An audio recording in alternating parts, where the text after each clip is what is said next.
अब हम देखेंगे 7744 हमारी सम संख्या है कि विषम? सम, क्योंकि हमारा इकाई का अंक क्या है? 4, इसलिए ये सम संख्या है। तो इसको हम किससे काटेंगे? 2 से। 2 का भाग पहले किसमें देंगे? 7 में। कितनी बार जाएगा? 3। 2 तिया 6।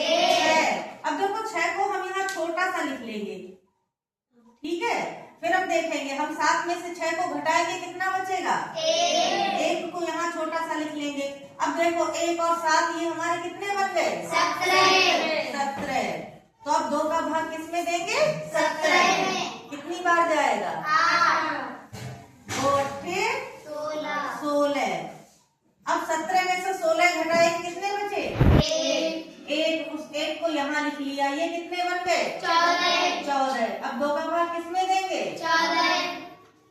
2 सत्ते 14। फिर अब कुछ बचा हमारा? 14 से 14 हमारे पूरे कट गए, कुछ नहीं बचा। अब किसमें देंगे? 4। 2 दूनी 4। अब फिर हम देख रहे हैं इकाई का अंक हमारा क्या है? 2, यानी ये सम संख्या है, फिर से 2 से कट जाएगी। अब 2 का भाग 3 में देंगे, कितनी बार? 2 एकम 2। 3 में से 2 गए, कितने बन गए? 2 का भाग 18 में देंगे। 2 ने 18 से 18 पूरे कट गए, कुछ बचा? नहीं। 2 का भाग किसमें देंगे? 2 तिया 6। अब देखो 7 में से 6 गए, कितना बचा? 1। कितने बन गए? 2 6 12। फिर हम 2 से काट लेंगे, 19 में देंगे, कितनी बार जाएगा? 2 ने 18। 19 में से 18 गए, कितने बचे? 1। कितने बन गए? 13। अब भाग देंगे, कितनी बार जाएगा? 6 बार। 2 6 12। 13 में से 12 गए, कितने बचे?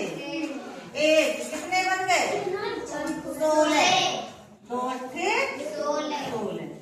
फिर हम देखते हैं कि हमारी ये सम संख्या है, फिर काट लेंगे। 2 चौको 8। 9 में से 8 गया, 1 बचा, बन गए 16। 2 अट्ठे 16। 16 में से 16 गए 0। अब 8 में दे लेंगे। 2 चौको 8। फिर 2 से काट लेंगे। 2 दूनी 4, कुछ नहीं बचा। 2 चौको 8। 2 दूनी 4। फिर 2 से कर लेंगे।